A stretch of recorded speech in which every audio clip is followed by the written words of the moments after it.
celebrating 49,000 subscribers on my channel, and I decided quickly we'll go and do the live show.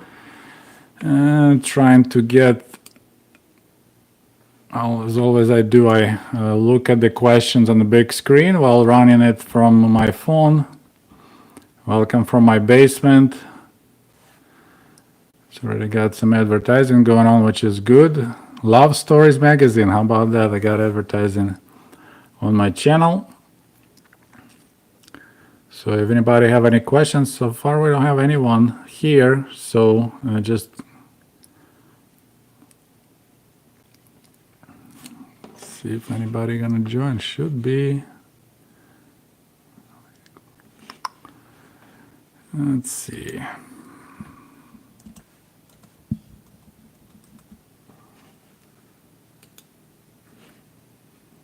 Okay, looks like we have some people showing up. Greetings. If you have any questions about Ushanka Show, about life in the Soviet Union, we'll spend about an hour doing that. I apologize for such a short notice. We got Nick. Привет. How's it going?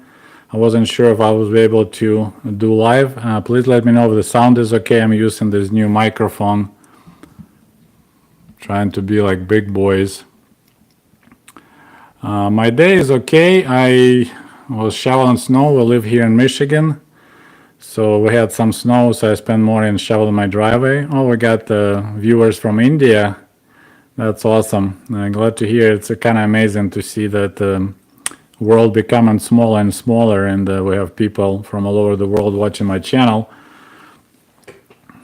And also we have Canada here with K. How's it going, Canada? Recently, I don't know if you watched my interview on the Cold War channel from Ontario, was in Canada not long ago. We got people from Michigan with Polish descent, even Pakistan. Wow. Got Brazil. We got people joining. Thanks for joining. So if you have any questions about life in Soviet Union, please ask. I'll try to answer, and let me know if the sound is okay. What do you think of the progressive Democrats as AOC and Omar? Well, the problem is right now that people in the middle don't make any changes. So we have a far right or far left that's only kind of people that make any push. A lot of their ideas I don't agree with. Some of them, of course, like I think America is ready for one payer health system, because definitely what we have right now doesn't work. And we know that the rest of the developed world, Canada, New Zealand, Australia, all the other countries, they all have system like centralized health system. But in America, we spend a lot of money on the health insurance companies. They make billions, but the level of the healthcare is horrible. You know, for the small broken arm, you can get $5,000-$10,000 bill, which is ridiculous. Okay, I want to make sure you guys hear me okay. I hope, let me know the sound is fine, because I'm on a new mic. I want to make sure it's working. Do people still wish to return to the old Soviet bloc? As far as I know, anyone who immigrated from Soviet Union or later Russia, Ukraine, and not many people go back. I know my friends' in-laws went back to Belarus because it was way cheaper to live there. Now they have supermarkets. So with American money, it's actually really good to live there right now. Okay, so sound is good. Sound is amazing. Thank you. I'm glad it works out. One of the concern was people complaining that sound is not that good. So I'm glad it's, we got everything. Got this little, let me see if I can turn this thingy. You know, we got like big boys now. Have a little sound buffer and soundproofer, whatever that is. So I hope it will help a little bit.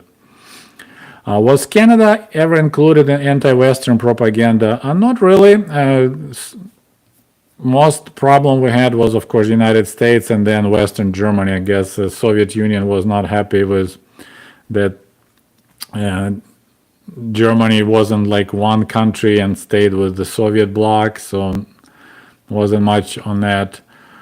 France, kind of similar. I mean, with France, we had more issues because they had nuclear weapons and they were active member of NATO. So French were looked at as not in a friendly manner, but still. I mean, the main was of course United States, then probably Western Germany, then I would say United Kingdom, because historically United Kingdom was not a big fan of Soviet Union. We think about Churchill and his attitude.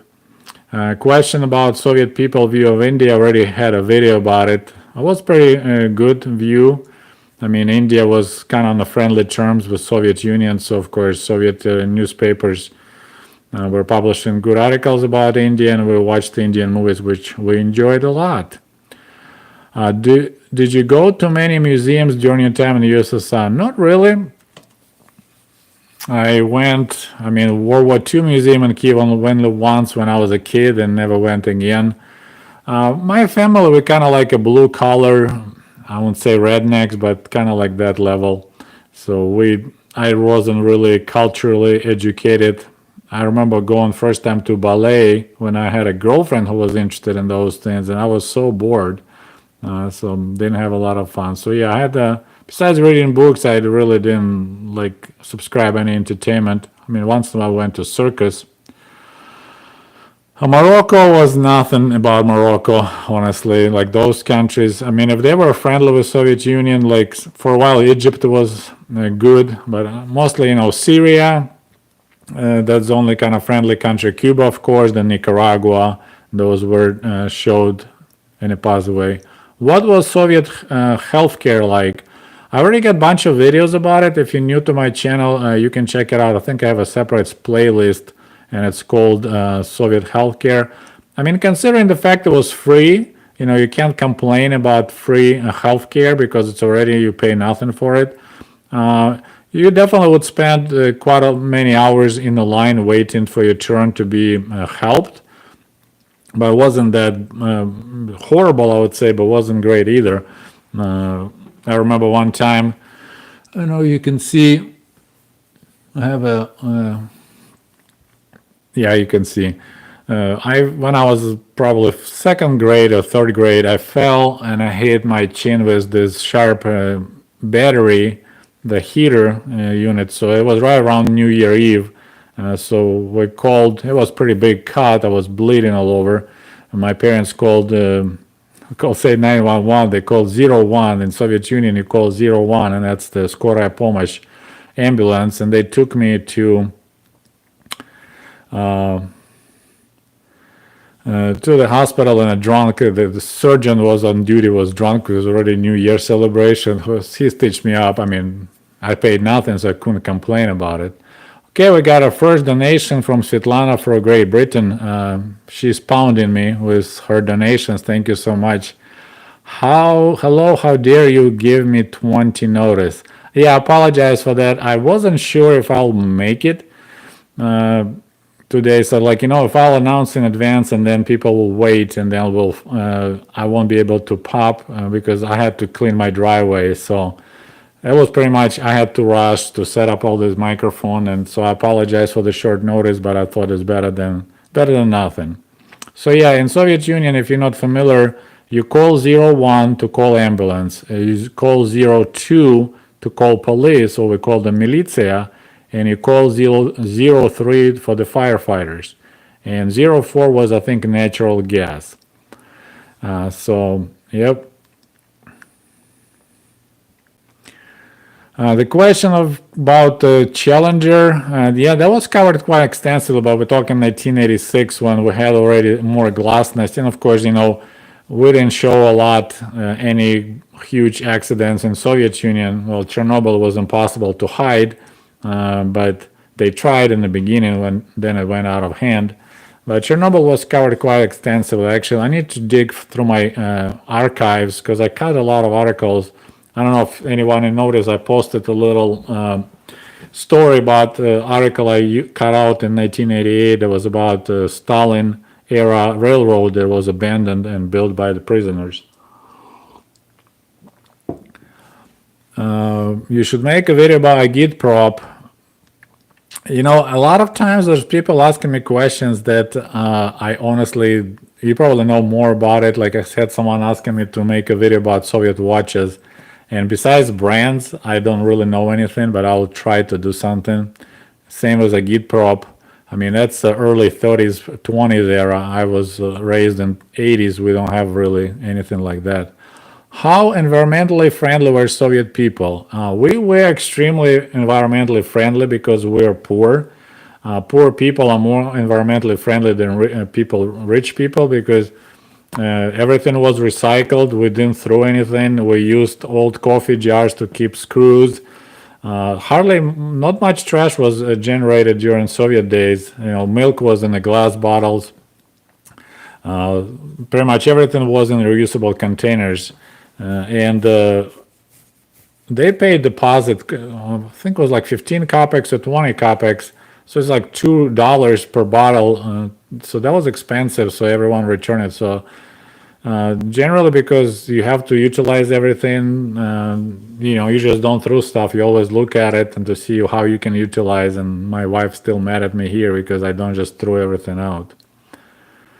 Did you watch The Irony of Fate this weekend? So Melissa is asking a question about the famous Soviet New Year movie, or we don't have Christmas, we had New Year, called The Irony of Fate. It's kind of funny that you asked that. I made my wife, she's an American, to watch it because in America Christmas. Actually, I want to mention we have a donation from Poligrafovich, which is a really funny nickname. Thank you for your support. He just gave me a thumbs up, so I appreciate it. We almost have 75 viewers, but only 20 likes. So you guys don't forget to like this live stream, because it will help for the live to go up in the charts. So that movie, The Irony of Fate, Ironia судьбы или с легким паром, it's a classical Soviet New Year movie. And yes, that's what they played every year on the 31st of December. My wife was making me watch Christmas movies, which is American tradition. So I got a little bit tired of it. I was like, okay, today we're going to watch Soviet Christmas movie. She gave up in about 20 minutes, and I gave up a little bit later. Like now, I guess my mentality changed. I didn't find funny all these drunk jokes. I mean, the most movie is just drunk people, right, doing silly stuff. So it's like a hangover Soviet style with the Christmas flavor, New Year flavor. So yeah, I couldn't watch it. We went to the part when he broke into his apartment in Leningrad, and then I was like, okay, I don't know why that movie is so popular, but I didn't find it funny. So yeah, how difficult it was for the Soviet people to visit West. I also have a bunch of videos about it. If you're new to my channel, there's a whole playlist about it. It was very hard. It was very hard. It's very expensive. You have to get approved to get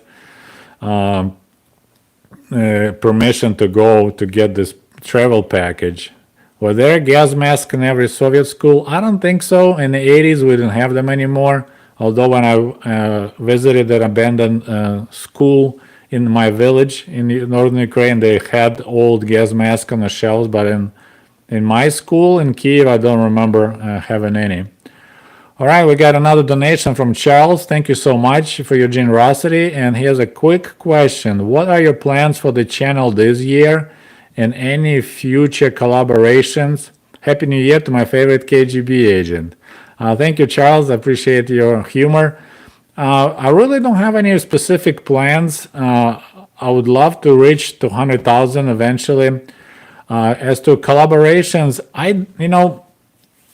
it's maybe my mistake, maybe not. I don't like chasing people. It's kind of like maybe that's why I didn't have a girlfriend for a long time, because it's like I was waiting till a girl asked me to go out. So kind of same thing I do here on YouTube. If people ask me about collaboration to make some interviews, I do that. But I don't chase people and ask them, hey, you want to make interview with me? Kind of feel stupid about it. So if you know someone that you might think they'll be interested to make some kind of joint project with my channel, let them know. But I said I prefer not to just harass other YouTubers like, hey, I want to make an interview with you or stuff like that. But definitely I enjoy working with the Cold War channel. But once again, Nolan, the guy who runs the project, he contacted me and offered to come and visit Canada and make some interviews.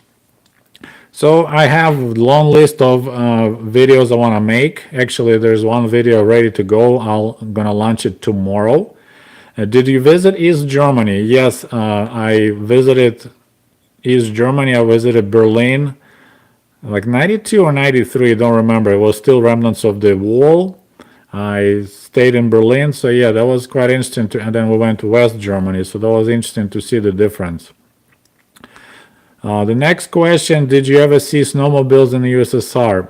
Only up far north, not a single snowmobile in my area, although we had winter. We use snowmobiles not as entertainment or what would be sports. It was a meaning of moving around on the far north where you only can do, that's the only way you can move around in the winter. So I never rode snowmobile in my life.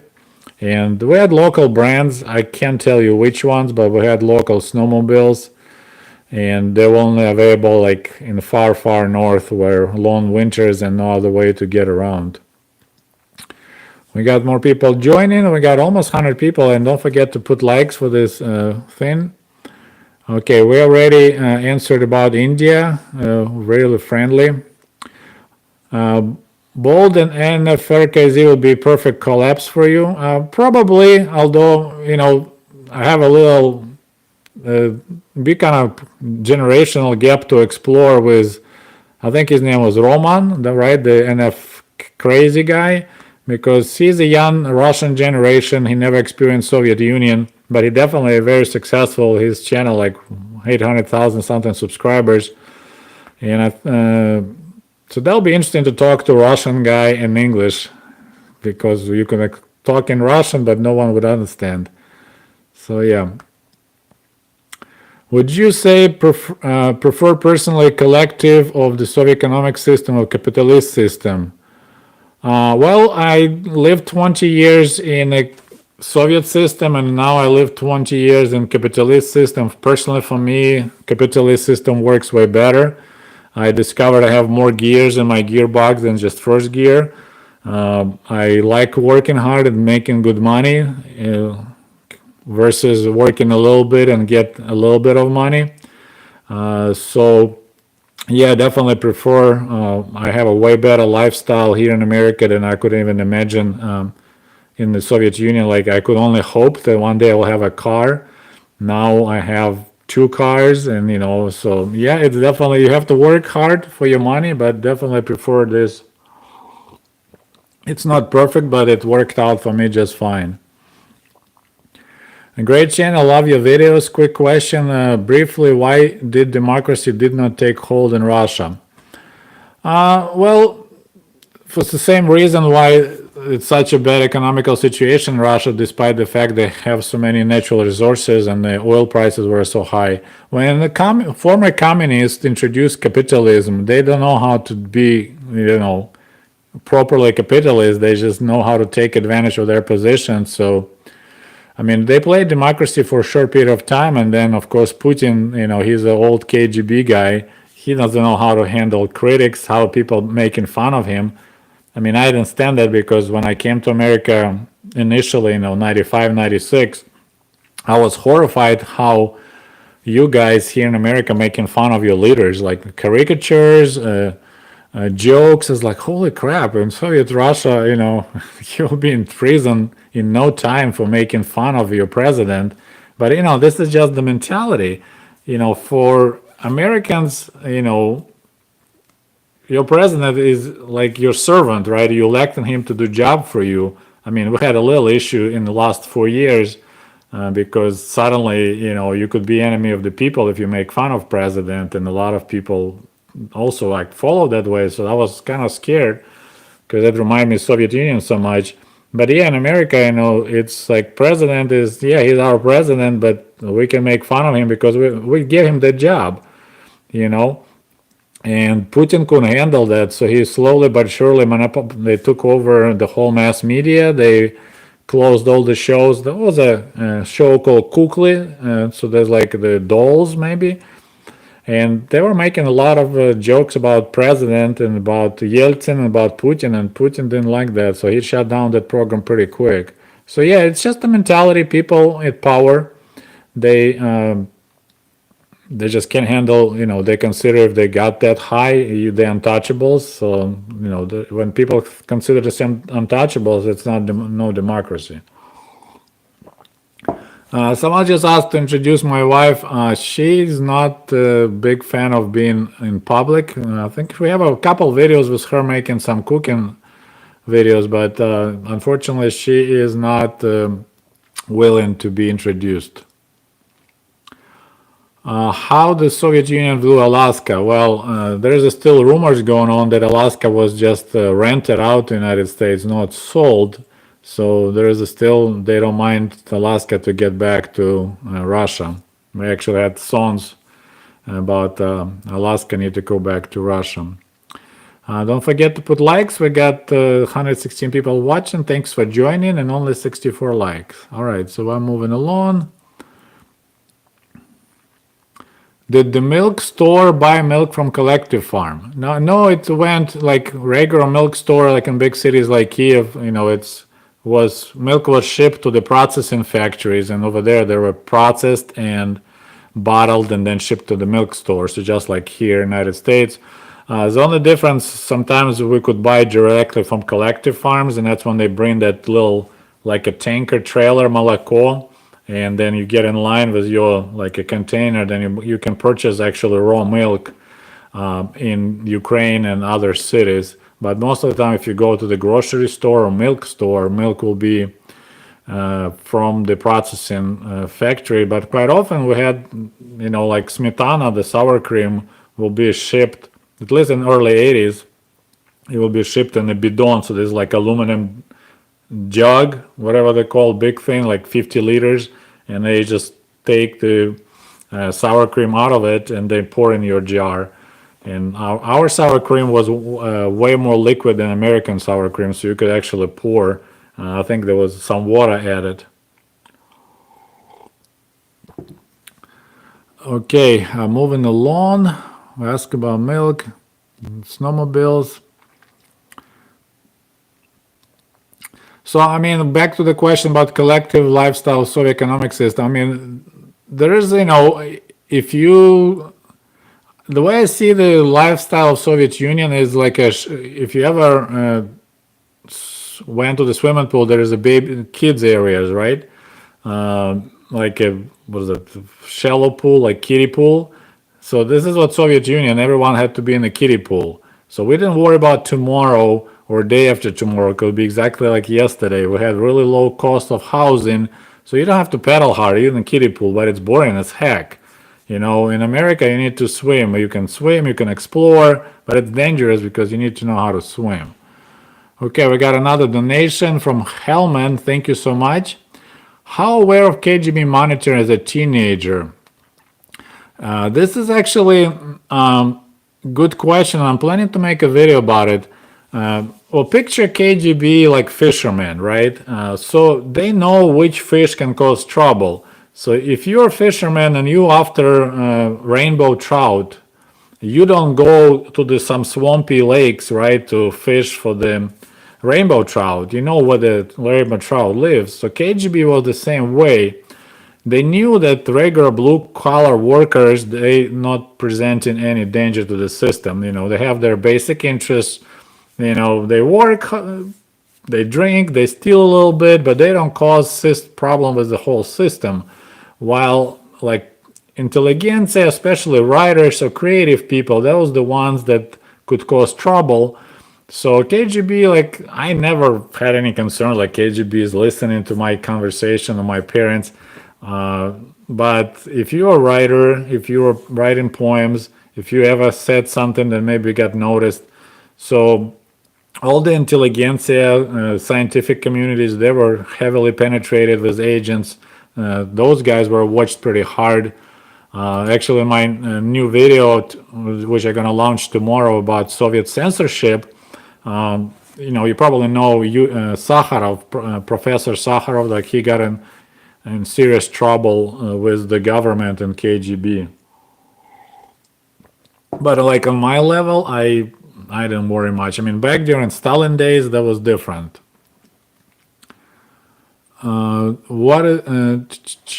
How was Tiananmen Square massacre portrayed in the Soviet news?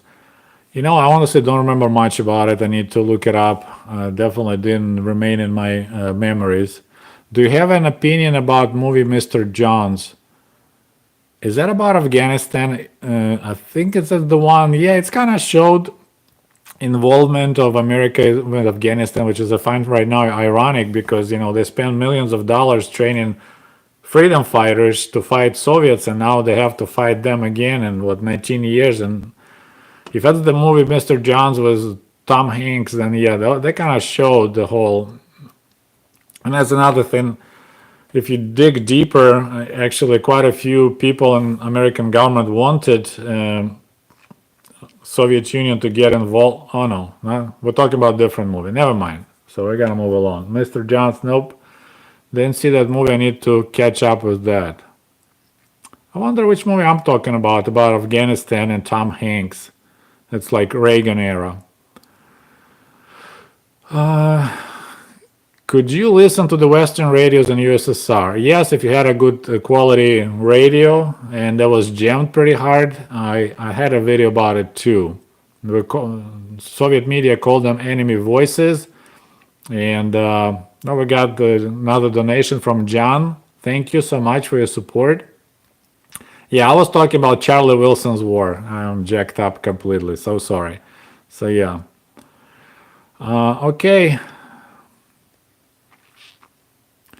How were non-Russians treated in the USSR? Was it similar to Ukraine? Once again, I have videos about it. If you go on my playlist, I have videos about people from the Soviet South, so like Georgians, Armenians, Azerbaijanis. There's like 4 videos about it, and also we had video about relations between Ukrainians and Russians. Another donation from A and B. Thank you so much. I was questioned about HBO Chernobyl. I was amazed how regular people work to solve problem, but remember tanky butthurt about Soviet government portrayal. Any thoughts? Well, when was the worst situation and people needed to know what's going on, they just played classical music on the radio.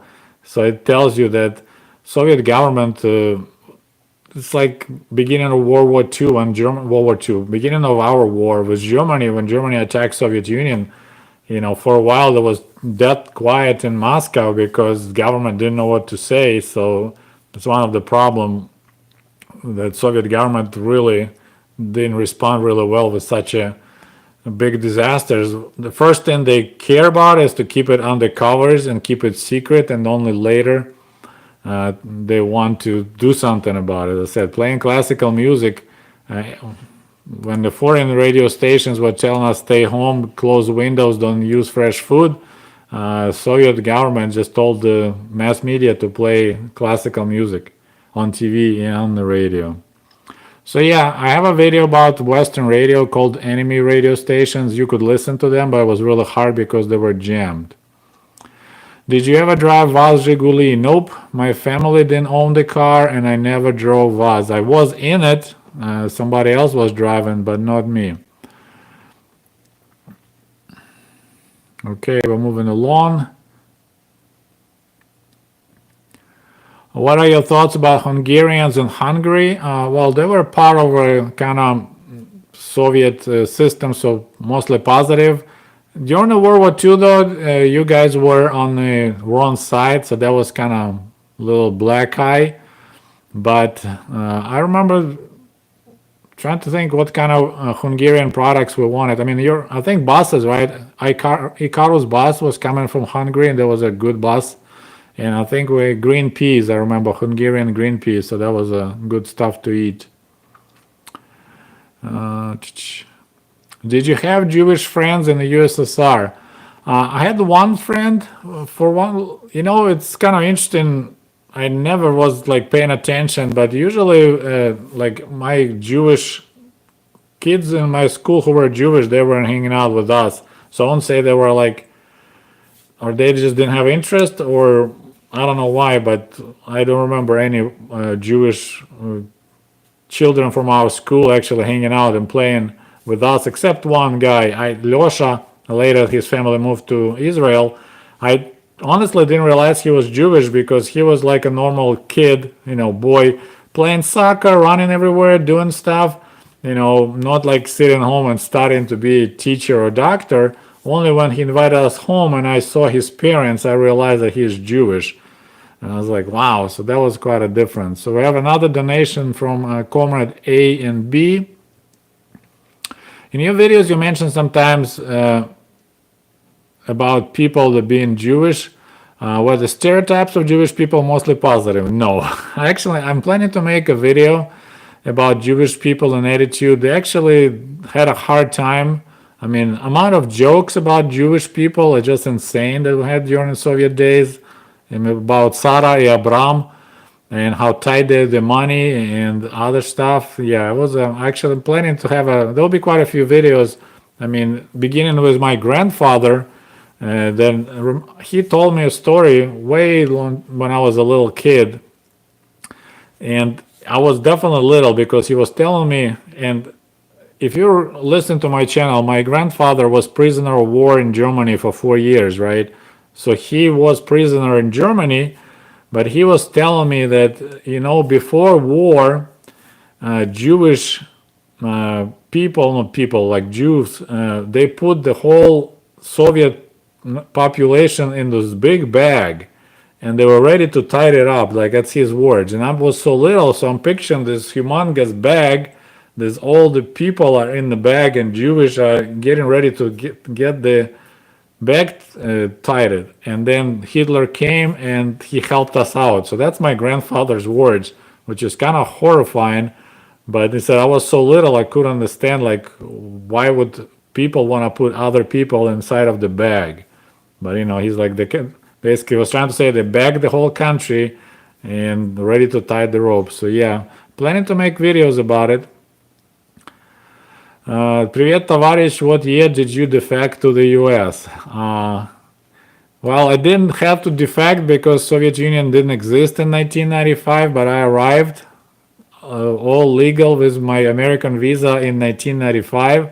And I have a book about it. If you're interested to learn about that story, it's available on Amazon or you can order it on Sputnikov.com. You can get a signed copy if you live in the United States. It's only $15. And I tell the whole story, how I arrived, how I worked at the summer camp, how I worked at the farm, and all this shock I experienced while working here and living in Michigan. So yeah, it's I didn't defect, but yeah, I came to America 4 times before actually when I met my wife in '98 and I stayed here.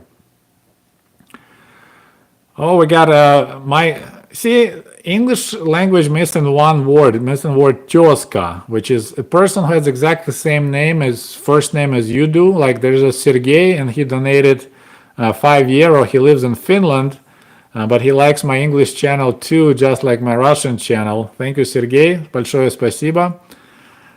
Small world, my goodness. All right, the comrades feel generous today. I'm trying to catch up. There is Melissa. Special thanks to Melissa. I always appreciate my female viewers because this channel is quite pathetic when it comes to female viewership. It's only like 4% are females are watching this channel, which is kind of sad. I think it's information good for both boys and girls, but девочки don't like my channel much. I guess I need to do more cooking shows or I don't know what else to attract female attention. But thank you, Melissa. Appreciate it. Okay. What was the most disliked Soviet republic? This is a really good question. I think Georgia, Georgia, because they were considered the richest people in our country, and they always were showing off. So we had a lot of these jokes about. Okay, so there is a Georgian joke for you guys. So there's the line of people to buy something, right? And it's kind of dark. So this Russian guy, Ukrainian guy on his knees, and the Georgian guy is asking like, hey, comrade, what are you doing down there? Of course, Georgians, they have an accent when they speak Russian. So when you tell a joke about Georgians, you need to have an accent. So they'll be like, "Hey, comrade, what you looking for over there?" And he's like, "Well, I dropped 25, see, we didn't have 25 cents. We had 20 kopecks. I dropped 20 kopecks on the floor. I'm trying to find them because I won't have enough money to buy a bottle of vodka." So this guy lit up his 10 ruble bill and he's like, "Here you go. I hope it will help you to find your 20 kopecks." So like Georgians, they're so filthy rich, they can burn 10 rubles to help a Russian to find his 20 kopecks. So probably I would say Georgians were most disliked because they were so rich. You know, they drove nice cars. What was the state of commercial aviation in the Ukraine? Commercial aviation, like you talking passenger or cargo? I'm not sure. What is the question? I never flew airlines in Soviet Union. For most people, it was too expensive. My father flew only once, but that was because of his job. So the first time I actually flew was after Soviet Union went down. Okay, I'm trying to catch up with people donating. Thank you so much for supporting my channel. I greatly appreciate it. The Romanian spies and double agents from the USSR. How was the spy game portrayed in Soviet media? They actually kept it quite quiet about our spies, only when they had people, you know, defecting back to the Soviet Union, like Phil Kilby, right? Then they will talk something about it. Otherwise, they didn't talk much at all about it, about our spies over there in the West. But it's kind of interesting. Most people that betray their countries, they mostly didn't do for money. They did for their ideological, you know, pro-communist kind of ideas. I think there was some kind of in American Navy. There was two guys, I think father and son, that they did it for the money. But like most British people, they didn't do it for money. They did just for the other reasons. Any video games in the Soviet Union? No, because we had no video units to play those video games. So I don't think we had anything. Someone tells me here that you need to watch Come and See. I honestly don't understand why it's such a huge deal. I thought that movie was horrible. They took us, our school, like class, instead of lesson, we had history. They took us to the movie theaters and we all watched that movie, and I thought it was so horrible. But that was a long time ago. It was just the whole this killing people, raping people. It just, I didn't like it at all. But for some reason, it's like became such an iconic movie in the West. I'm not sure why. But yeah, that movie didn't do well in Soviet Union. I said they had to send pupils from schools and students from colleges to go and watch it to get the numbers. And we didn't have to pay for the tickets. So. Okay, let's see where we're at. Kind of jumping here. Talk about republics.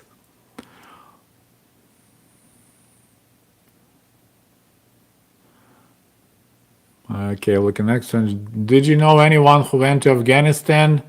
Not personally, because my generation got lucky. We actually, we were ready. So my year, I was born 1971. We got drafted around 1988, 89. So that was pretty much when they were pulling troops out. So we got lucky. My generation got lucky. So no one of my friends went to Afghanistan. I watched videos about antique computers from around the world. How did Soviets could afford home computers like so expensive in the USA? Some people had money in Soviet Union, but I don't know anyone personally who had personal computer Soviet Union. They were expensive. In fact, in 1977, when they made the very first programmed calculator in Soviet Union, the price was 350 rubles, which is 3 monthly salary. That was a lot. So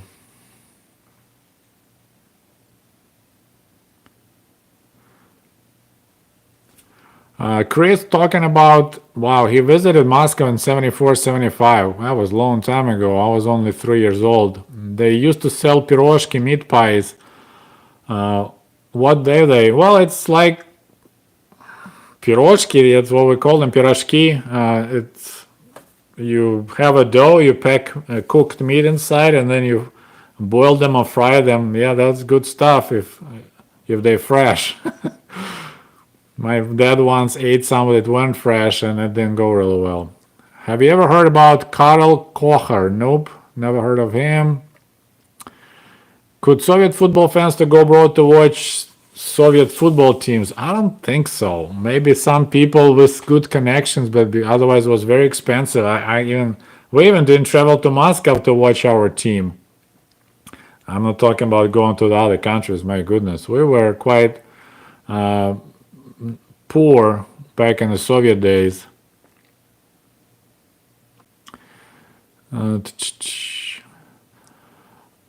In Western portrayals of Soviet Union, it's stereotypical that everyone called each other comrade, tavarish. Actually, it was kind of cool to call each other tavarish in the beginning of Soviet Union because we had Mr. Господин at that time, so to get tavarish was kind of cool. But my days, the only time you say tavarish would be like official party meetings or official some kind of like a factory meetings when director talks to his workers. He said tavarishi, blah blah blah. And on the media, when Программа Время, the news program, will start and will say Добрый вечер, дорогие товарищи. That was official term. Like on a friend-to-friend basis, you don't call each other tavarish. It's like, what's wrong with you? Even police would call you not товарищ, will call you гражданин, citizen. So like that movie Citizen X. So yeah, товарищ, yeah, we didn't call each other товарищ in my days. It's more like if you call somebody товарищ, you're trying to say something like I don't like you. And we had this answer, Тамбовский волк тебе товарищ. The wolf from Tambov is your товарищ. Holy crap, YouTube actually got you in my recommendation for once. So that's a good news. Sometimes I have a feeling like YouTube really kind of keeping Ushanka Show down because I have a really good feedback, mostly positive likes. Like everything statistics looks great, but channel is dormant. Like there's not much going on.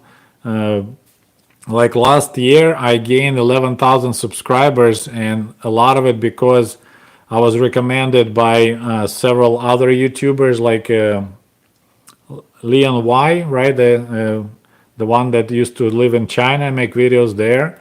Then a guy from Danish guy who lives and works in survival Russia recommended me. So that's added like 3,000 subscribers. Otherwise, it's like, my goodness, everyone likes my channel, likes my stories, but channel doesn't move at all. It's pretty depressing. Okay, what else we got next? Got another donation. Thank you so much. Sometimes if people, even in the US, are over patriotic or a Boy Scout, it's considered an annoying personality trait. Well, there you saw the same. Yeah, it's probably was like that. I mean, I was impressed how much people here, they display American flags outside in in their vehicles. We never had anything like that in my Soviet days. It's only like it would be in the factory, there'll be a red flag. No one would show anything like that. So it's kind of weird for me to see that people, have so much this patriotic attitude and showing flags and stuff like that. We never had anything like that, at least in the 80s. During Cold War, were Russians afraid of nuclear annihilation as Americans were? Yes, in my early days, that was pretty scary. I made a video about it, actually. We had this conversation, greetings from Los Angeles, hello, that kids, when we were little kids, we had this, imagine if you find a matchbox with 3 magic matches, and every time you break the match, you can make a wish and it will come true. So that was this kind of strange thing. And what would be your 3 wishes? And my first wish was the peace on earth, so there'd be no nuclear war, and then that I live forever and my parents live forever. So 3 wishes, but first one was no nuclear war. So you could tell that I was pretty scared of that. Okay, we have another donation. Thank you so much, Mr. Hellman. Do you think Ukraine will split at Dnieper River and join NATO? I don't think so. I think what needs to happen first and will happen first that Russia will split in like 5 or 6 states, and then Ukraine can remain as one country and join NATO if they want. But until Russia and Putin keep their USSR policies, nothing will happen either way, but Ukraine won't be split in the Dnieper River. That's not gonna happen. Okay, we're moving along. What if the Soviet Union was still around today? Well, it's not, so I can't even tell you. It ran its cycle. It's like it was a big, massive tree, but it rotted through inside, so it crashed. So it is what it is. Okay, we had a donation from Koala 1203. Thank you so much, Mr. Koala. We're moving along. Melissa says that she learned a lot about Soviet Union from my channel. Thank you, Melissa. Glad it helped. Another popular question that many people smoke pot or hash. No, most people were drinking alcohol. I'm not really aware of any drug issues until Comrade Gorbachev started fighting against alcohol, and then we started drugs popped. Thank you so much, John from Los Angeles, for your donation. Appreciate it. Thank you for your help with my work.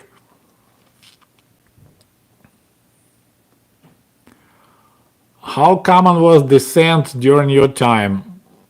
I mean, most people weren't really happy with what's going on because, you know, it's quite annoying when TV tells you everything is fantastic and you look at the shelves at the grocery stores and they don't look fantastic. So it comes to the point that everyone is kind of at least really sarcastic about what's going on. So we had all these jokes about how everything is great but nothing is amazing. Like, everyone is saying everything is not bad, but then everyone is complaining. Listening to your stories of growing up in the USSR make me appreciate what I have here in America. Thanks, John Wayne Shiver. You're welcome. So yeah, I can't tell you about commercial aviation, but I have a video about flying Aeroflot. I didn't do it myself, but I got information. So yeah, people did fly Aeroflot, but it was quite pricey for what the usual salaries were. Like when we went down to the Black Sea for vacation, we took overnight train. Most people couldn't afford to fly airplane. Only rich people who made a lot of money, like waitresses or taxi drivers, they could afford traveling on a plane, flying everywhere, but not engineers or doctors. Did you become the Soviet US citizen? Yes, I didn't reject my Ukrainian one. I think it just kind of automatically disappeared. I didn't do any official paperwork, but I became American citizen back in 1998. Oh, we got Lucia from, I guess, Europe for a 10 euro donation. I watch you all the time. I research Estonian music and found your channel years ago. Even a band as huge as Vitamin, Anne Veske, or Marie Lani got only 5 rubles per gig in USSR. Oh, Anne Veske. I had a crush on that lady. She was so pretty. Although she was blonde, I usually kind of prefer dark hair ladies, but Anne Veske, she was really... Laima Vaikule, there's another famous singer from Baltic states. So yeah, we had quite a few. Raymond Pauls, famous composer. So yeah, I need to make a video about Marietse. But yeah, a lot of artists didn't make a lot of money because we didn't have system like here in America. I mean, in America they pay way too much for entertainers. I think it's kind of crazy. Okay. Did you read Bulgakov while he was still censored? No, I didn't have any access to the Samizdat. I need to probably go and read all over like Dog's Heart, Собачье сердце. I need to read because it was a long time ago. I don't remember anything. When is your book going to be translated to English? Well, 1995 book is available in English. You can buy it on Amazon. If you look for Sputnikov, it's available in electronic copy or a paper copy. I'm working right now to translate my 1996 diaries. If you look at any my videos below every video, there's a link, and there's a link to click on YouTube, and you can Amazon, and you can buy my book there, or you can order directly from me if you want a signed copy. It's $15 with free shipping around the United States. Okay, let's see.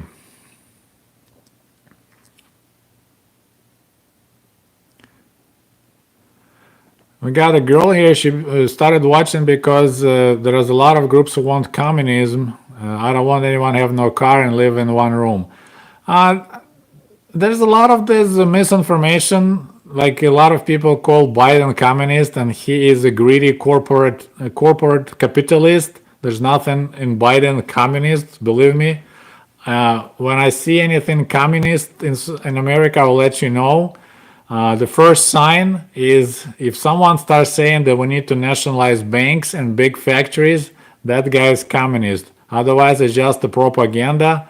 I don't see anyone who wants communism right now in America. It's just a talking point of the right. They want to have a social democracy, which is like in Europe and Sweden and Germany, when the government charges more taxes and pays for like medical care. But I don't see anyone who wants actually communism here in America. Well, I'll let you know if I see somebody. But yeah, watch first of all when they start saying we need to nationalize oil industry, we need to nationalize banks. That's when communism knocking on your door. What was your experience in America when 9/11 happened? I remember that day really well. I mean, I was in the middle of moving someone. I was working, doing moves, and actually we left the TV on, and we thought it was accident, but then of course it got all crazy and scary. So for a while, I'm one of those, they call them conspiracy theorist people. I don't think those buildings could collapse the way they did.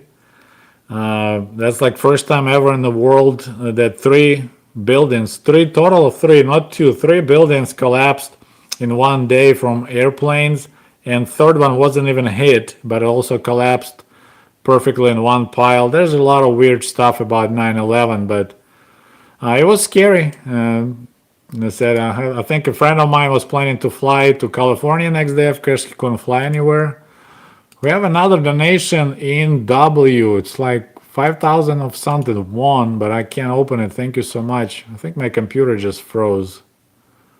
Issues internet, so I'm trying to move the questions and I can't. See, hope it will unfreeze in a second. So yeah, it's if someone is interested, you thinking maybe I'm crazy, there's a video, I think it's on YouTube still. It's called Lose Change, and it's guys that kind of looked on this whole story about 9/11, and it's so bizarre because if you compare temperatures when the jet engine burns and temperature aluminum or steel melts, physically it's impossible. It is a lot of crazy stuff, and like they're talking that the buildings did the pancake effect, right? So it's like it hit one floor collapse, another floor collapse, and so on.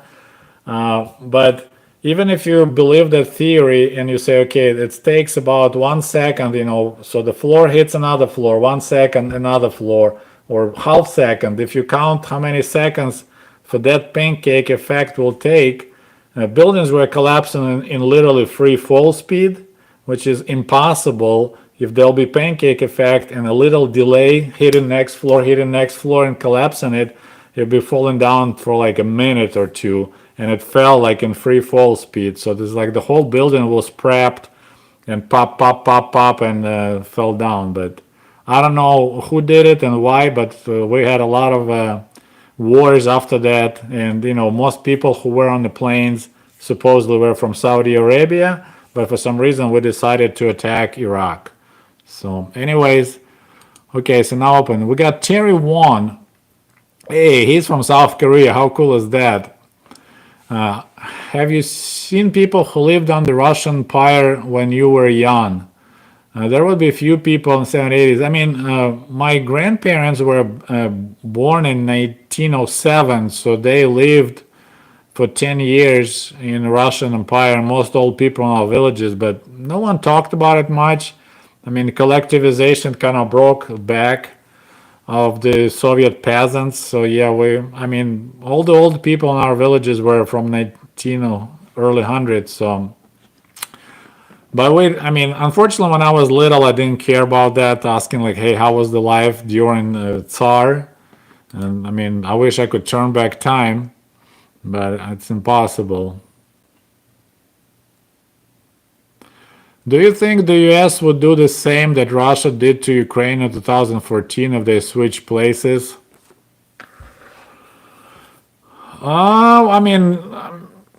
It's a good question. I can't tell you. Definitely, America is pretty aggressive all over the world, protecting its interests, and Russia protects its interests. From the Russian point of view, I see they had concerns that maybe NATO will put Navy base in Crimea, which I doubt they would. But we know what America did in Panama Channel and attacking Grenada back in the 80s. So probably I won't be surprised any empire that act as empire. That's what they do. They affect other countries around them. What about motorcycles? I don't think Soviet motorcycles were a good quality, but that was the only ones we could get. So yes, I'm planning to make video about motorcycles. One of those topics I need to research myself because I never owned motorcycle. My grandpa used to have a little moped, Verkhovina. What were your thoughts on 1999 Russian apartment bombings? I don't know if you guys are familiar, but it's kind of interesting, 9/11 and explosions of World Trade Center caused, this war on terror and wars in Iraq and consequent wars, Afghanistan war. Well, 1999 Russian apartment bombings created a war with Chechnya, Second Chechen War, and it looks like it was pretty much not done by terrorists, but was done by people who wanted to start the war in Chechnya and take Chechnya back under Russian control. And once again, I don't remember much about it, but sounds like someone learned from someone what to do. Okay, moving along. Let's see. Trying to. One of the awesome questions. Thank you, John, for your donation. What do you think about 2A? And that's a Second Amendment. I got, since my English is not that good, I look at the complicated issues like a simpleton. Second Amendment, for me, it's a door, right? And the door says, for example, when you go to a restaurant, there'll be a door says bathrooms, right? And there says male or female. So you don't go into female bathroom if you're a dude. And there'll be another door that says employees only, okay? So you don't go in that door, though there could be a bunch of cool stuff and free food and anything, but it says employee only on the door.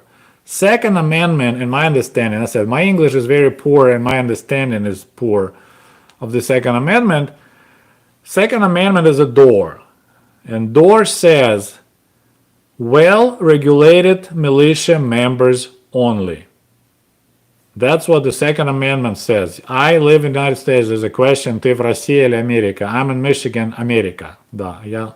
So for me, Second Amendment, it's a door with a sign, says well-regulated militia only. If you're a member of well-regulated militia, then you go in there, and then your rights to bear arms can be infringed. If you're not part of well-regulated militia, the door is closed for you because you're not a member of well-regulated militia. That's my view on the Second Amendment. Okay, moving along.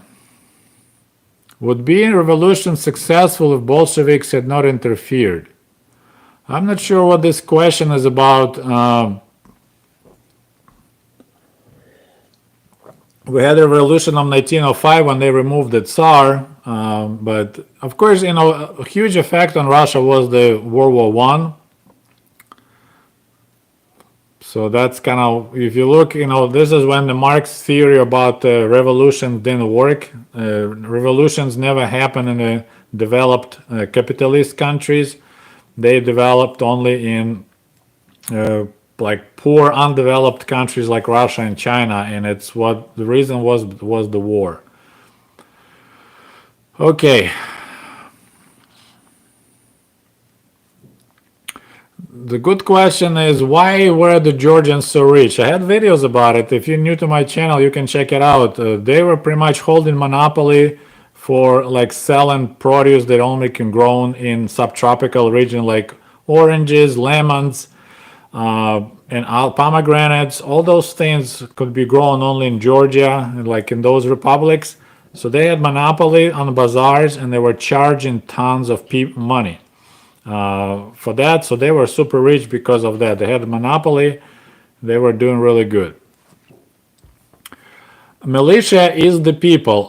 Not really. If you look at definition of militia from 1793, it's only male, so not everyone, only male from 17 to 45, which are capable of bearing arms. So if you are over 45, you're not allowed to be part of militia. If you're female, you're not allowed to be part of militia. And probably, if it's from 1700 definition of militia, probably black people couldn't be, or native Indians couldn't be part of militia too. There's the question how deep we go into the original intent of militia or Second Amendment. But first, Second Amendment says first, well-regulated militia. So who regulates militia and how well it should be regulated? People kind of like to dodge that whole sentence and go right for the people's rights. But there's the sign on the door says well-regulated militia, in my understanding. But I said, I'm a foreigner and I don't speak good English. Question about Australia and Soviet Union. It was neutral. Not good, not bad, but I remember reading some books by Polish author about Australia. That was pretty cool. See, I'm kind of, sometimes the comments jump, so I need to find where I am. Sorry about that. Any other newspapers apart from Pravda? I mean, we had a bunch of local newspapers too, but Pravda, main ones were coming from Moscow, be Pravda, Izvestia, Komsomolskaya Pravda, and so on. Okay, my goodness, there's so many questions that I'm trying to catch up with those and I'm way behind. Sorry about that. Actually, yeah, there's another YouTuber that mentioned my channel as a regular car review. We actually talked about maybe going down south and visiting some car museum that had Russian cars, but unfortunately now with the COVID and everything else, you can forget about that. Do you like Leningrad Cowboys? Nope, I didn't like Leningrad Cowboys. Do you support football team like Dynamo Kiev? I used to be a huge fan of Dynamo Kiev, but now I don't watch sports at all.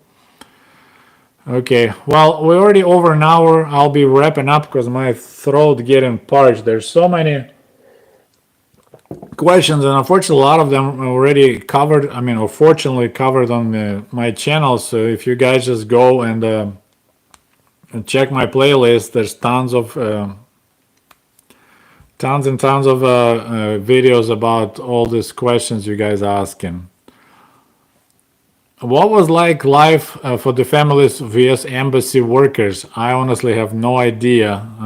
Probably not fun because KGB was watching, KGB was recording everything, so I know they had to watch what they talk in their apartments. So I think it was pretty stressful because of that. So I don't think they enjoyed. Did you have TVs? Yes. In big cities, most people own TVs. I got our color TV. I think we got our color TV in 1986. But in the villages, like my grandparents never owned TV. And the people who had TVs in the villages were only black and white. We got another donation, and thank you, Maxis from Canada, it looks like it. Was there any early Soviet internet or Soviet equivalent of military technology? Nope. First time I experienced internet was in Moscow, and I think it was like 1993 maybe or 94, and that was like holy crap. They showed me how they send email from Moscow to Detroit, and then they received the answer like 10 minutes later. I remember being shocked, but no, there was no internet during the Soviet days. And of course, if there'll be internet during those times, they'll be like in China, like all that big firewall, because Soviet Union would collapse even earlier if we had internet and free access to the Western propaganda.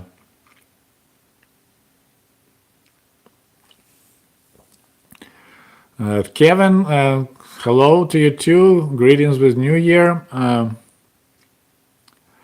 Sergey, what was the Soviet word for someone who wants to bring communism back? Well, in Ukraine, they call them коммуняка. That's kind of like, communist is the normal word, but коммуняка is the one that kind of like tanky, I guess.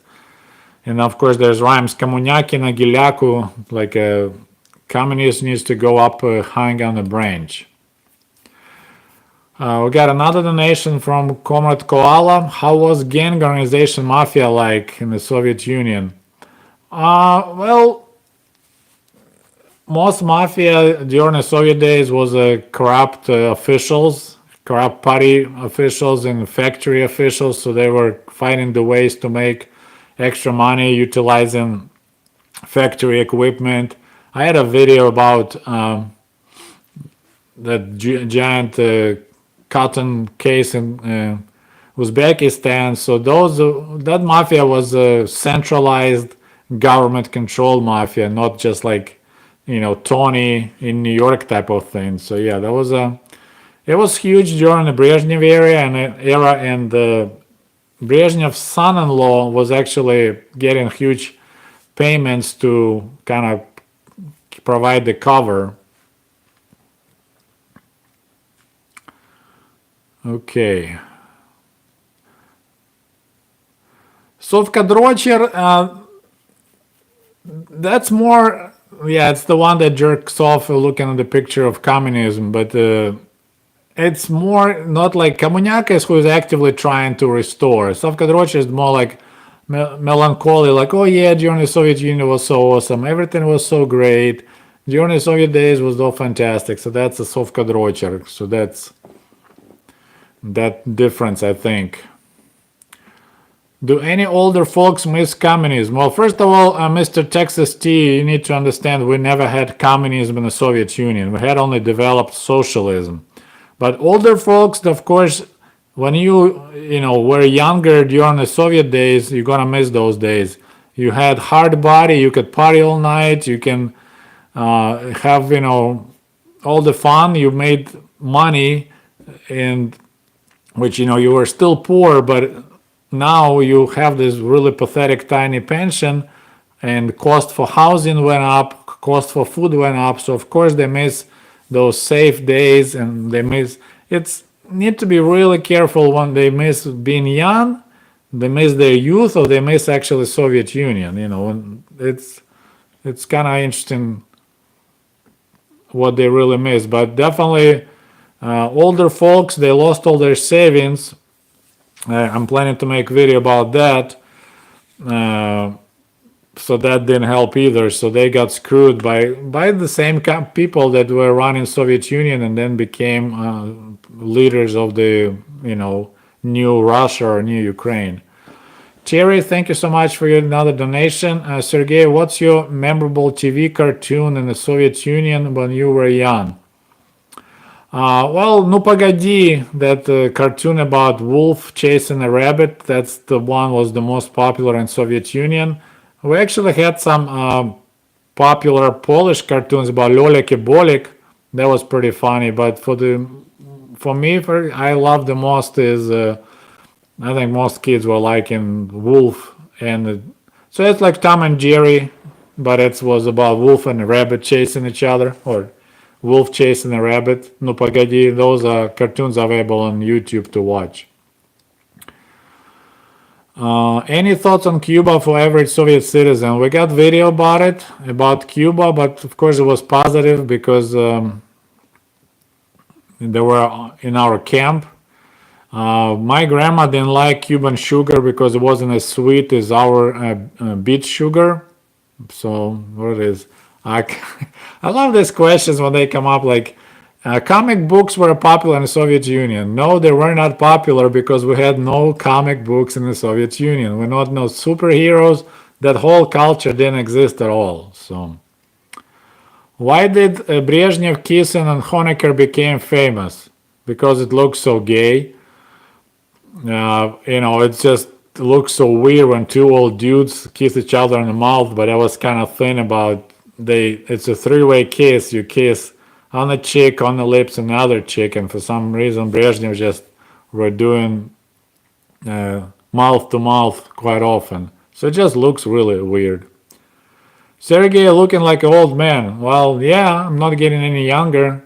Dealing with all you guys for 5 years. Well, probably I lost already 10 years of my life trying to explain life in the Soviet Union. It takes toll on me. Just kidding. Have you ever visited Cuba? Nope, unfortunately I didn't. There was no chance I could visit Cuba when I lived in Soviet Union.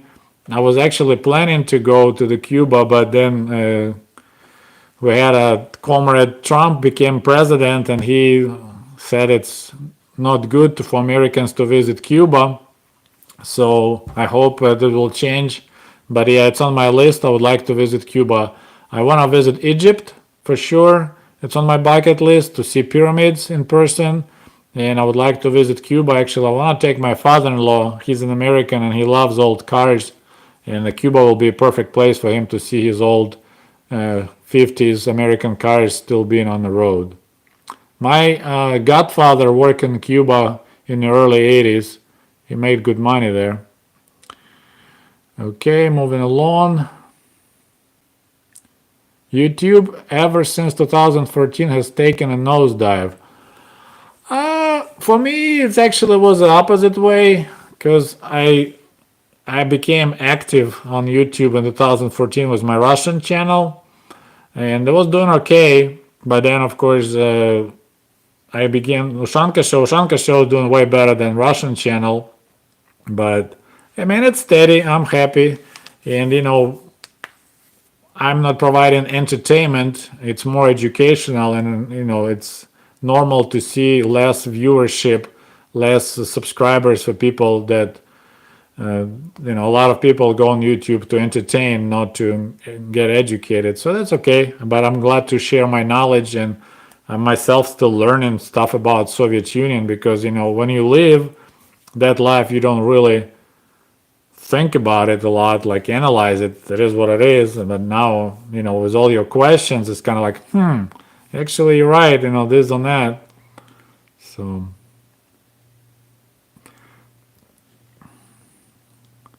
moving along, see what else we got questions.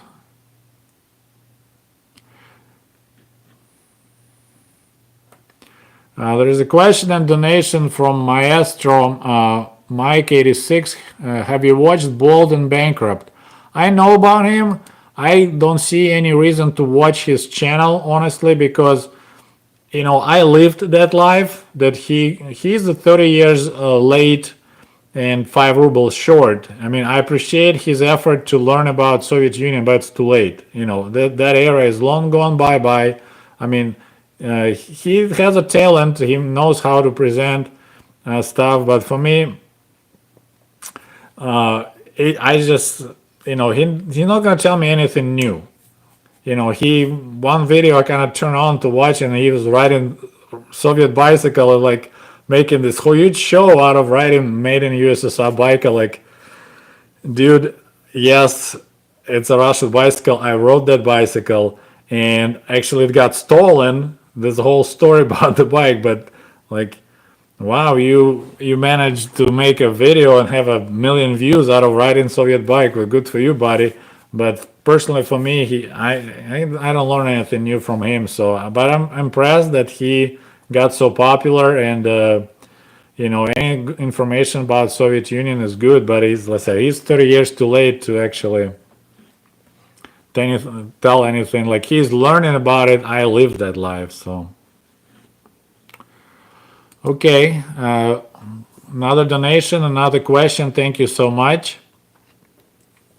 And thank you for Tracy for your donation. She says, keep the great content coming. Thank you. Said next video will be tomorrow about Soviet censorship. Soviet guy told me during the collapse of Soviet cause was committing piracy regularly. He had a good Christmas that year. I won't be surprised, because you could make huge money smuggling stuff into the Soviet Union, like VCRs back in the 80s. Like, they were very expensive, or boom boxes, from Japanese boom boxes. So yeah, if you can get in that thing, you can make really good money. Or if you're the guy who could stop smuggling and charge passing fees. So yes. Okay, moving along. Thank you everyone for joining us. That's kind of impressive. We had 147 people watching and 143 likes, so that's awesome. Thank you so much. I ran out of water, so I will be probably wrapping up pretty much soon. And it's interesting. I'm looking on the big screen of the computer to see your questions, and there's advertising says pros of being with the Slavic woman. So YouTube knows what's going on in advertising Slavic woman. So if you're a single guy, you can click and meet a beautiful Slavic lady. She can help you to spend your money. Okay, moving along. You're not woke, WOKE. I'm not sure what that means, Sergey. So YouTube doesn't give a crap about your show despite its popularity. I don't know. I said it's a mystery for me, but I know it's a good content and it's real. I'm not like going on Wikipedia. Oh, okay, let me tell you, make a story about this situation. A lot of it, stories that I'm making, is actually, I was part of it, like Chernobyl. The video tomorrow about Russian Soviet censorship, censura, it's actually, I was mystified about those events for a long time till I actually found the answer, what happened. But that's going to be tomorrow. So I know, what is the word, authentic somewhat. So a lot of my stories is actually like Soviet education. I don't go and study other people. I was there. But YouTube, they push other stories into recommended, and my videos is just kind of like, you need to dig specifically a specific topic to find my channel. It's not to be in your face. Hey, if you're looking for that, look at this guy. So it is what it is. I don't know. They're trying to make money. And I'm not the one that sells product. Thoughts about what's going on the Chinese genocide of Uyghur population? Well, it's China. They have concerns that China will go the way of Soviet Union, when out of one country suddenly it was 15 countries. So they really tighten up screws there. But what do you expect from the communist government? Look what Stalin did to Crimea when he took the whole population of Crimean Tatars and out. They moved the whole, like, they just locked those people in their area. Stalin was just wiping out the whole nationalities. Like, there's at least 4 or 5. I mean, Solzhenitsyn talking about it in Archipelago Gulago. They got really good, like Western Ukrainians. Question where I live in Michigan. As a Tatars, Kalmyki, Chechens, like the whole nationality, the whole group of people, like hundreds of thousands, were put on the trains, cattle trains, and shipped out to Siberia to die. So this is what the communist government does in order to protect their power. They'll do whatever, they don't care. What do you think about quality of life for the poor in the USA and USSR? It's a really good question. It's hard to answer, and I know a lot of people may get mad at me, but I came to America with $50, and I'm doing okay. I have a house, I have 2 cars, I'm keeping up on my bills. I work very hard. So I personally, unless you have some valid reasons, like you're handicapped or you have some mental issues or some like substance abuse, I don't see how America you could be poor. If you work hard, even like I picked apples for $5 an hour at the farm, but I picked them 7 days a week, a lot of hours, and I was working my way up. And later that farmer was offering me a job as a manager of the farm for more money because he saw my attitude. So a lot of times I just wonder why Americans, being legal citizens, have the right to work and they poor.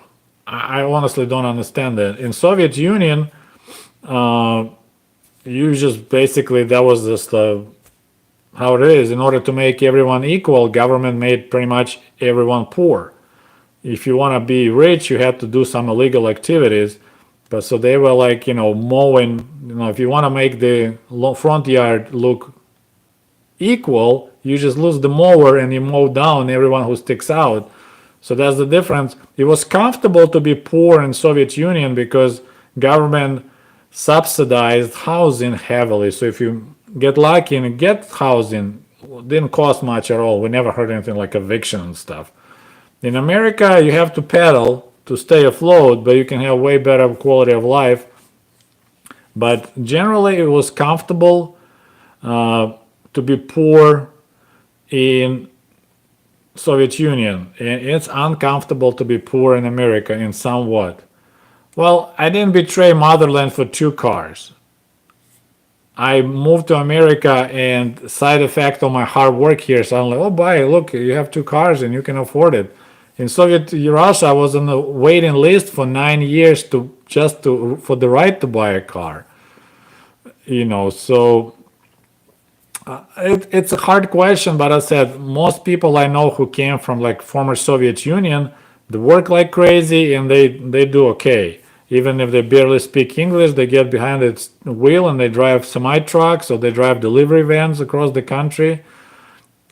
So I honestly am like not sure why having fluent English, I don't live in an expensive part of America. It's a good point, but no one forces other people. There's a U-Haul. You can call 1-800-U-Haul and move somewhere where it's cheaper. Move to Michigan. It's cheaper here, I know that, but I'm not moving to California. Heck no. It's too expensive there, So that's that social mobility. So anyways, okay, we got another donation and a question. Thank you, George, for your support. How difficult would it be for a person in the Soviet Union to research their family, history, ancestry, any pre-Soviet records available? I think it was impossible. Like everything was classified.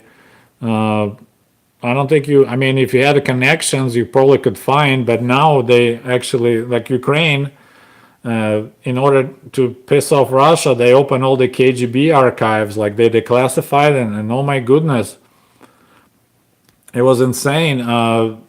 to read all this information about what was going on in Ukraine. I'm making videos about it quite often, those declassified KGB documents, and they show quite ugly picture in uprisings and other things. So yeah, it's but I don't think it was any way. Like, I'm still struggling to find some information on my grandfather Sergei, who I got in touch with, I put the request in Germany, see if I can find information about him being prisoner of war in Germany. He was in Leipzig, and then when he went back to Soviet Union, he was arrested and shipped to Donetsk to rebuild mines, coal mines, and he almost died there. So there should be files somewhere for him, but they said it should be in Donetsk region. But now it's due to the war. I can't get in touch with those people. Okay, let's see if we can answer a couple more questions. In 5 minutes, we'll be wrapping up. Thank you, everyone, for joining.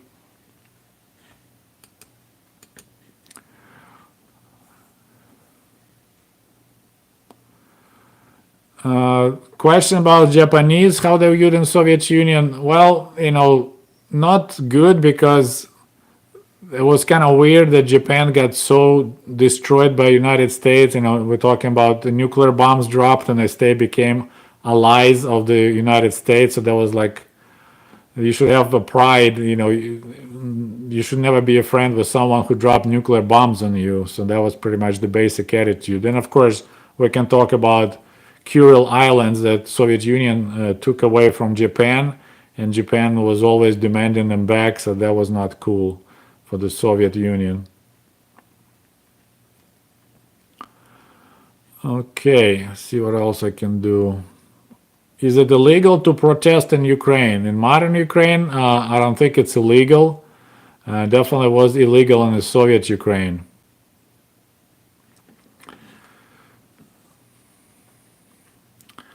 All right, we got another question. Thank you for your donations. We have some comrades feel really generous today.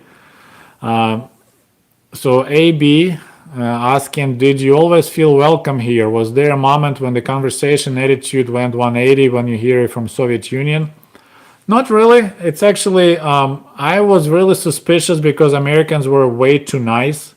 Like, in camp was different. I worked with South Side Chicago counselors and kids, and I don't know how to put it. Okay, some people, they have a negative attitude to anyone towards who has accent and don't speak really good English. Like, they automatically assume you're stupid. But that's only a specific group of people that, it's not goes by color, it goes more probably by education. So I had a hard time at camp because a lot of people thought I'm just really stupid since I don't speak good English. But I met a lot of Americans around, and I was actually very suspicious, and it's in my book, American Diaries. This is where too nice. I was like, they up to something. Like, why would anyone just come to camp and say, hey, if you want to go shopping, we'll take you shopping. Because we didn't have a car, or hey, we'll take you out to eat and they'll pay for your food. And I was like, man, this is really suspicious. These Americans are way too nice. Like, one guy here in Michigan, he invited and took us, everyone, in his car to Niagara Falls. It's in my book if you read it. And there's one girl started complaining that she wanted to see Niagara Falls, but it's not going to happen. She needs to go back to Moscow.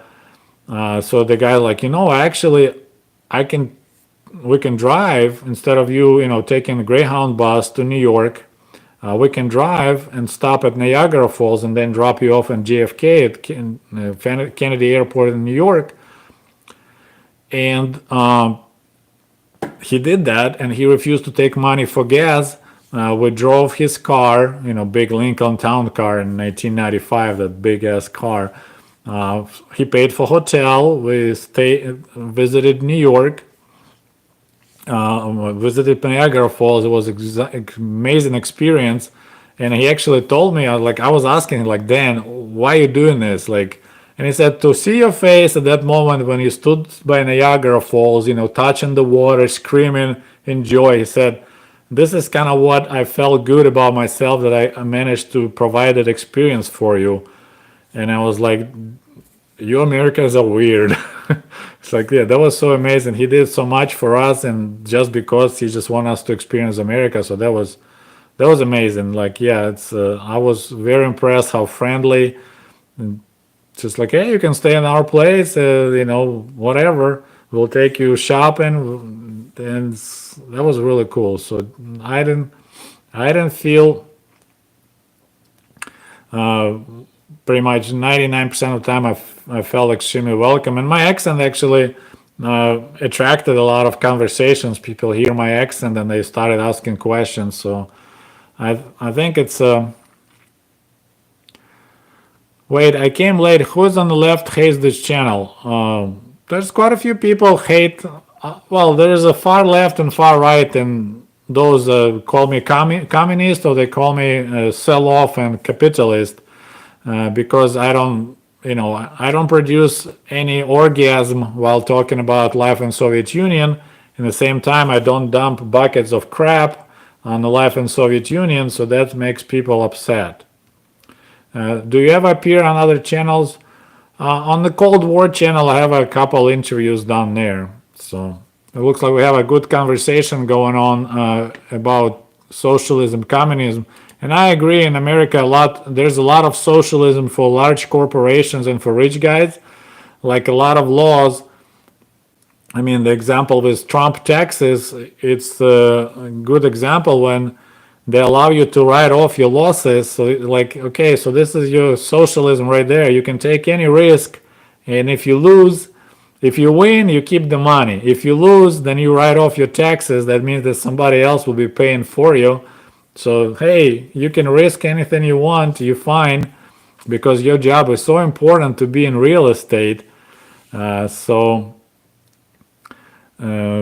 will minimize your risk next to nothing as long as you invest in the real estate. But if regular Baba worker, then yeah, he needs to file bankruptcy if he doesn't have money to pay his medical bill. So I agree, there's a lot of issues in America. The question about Lukashenko, who is the president of the Belarus, he is a fighter against imperialism or just an authoritarian man. He definitely trying to keep kind of like this, the last aisle of the socialism, but he reminds me more and more like North Korea.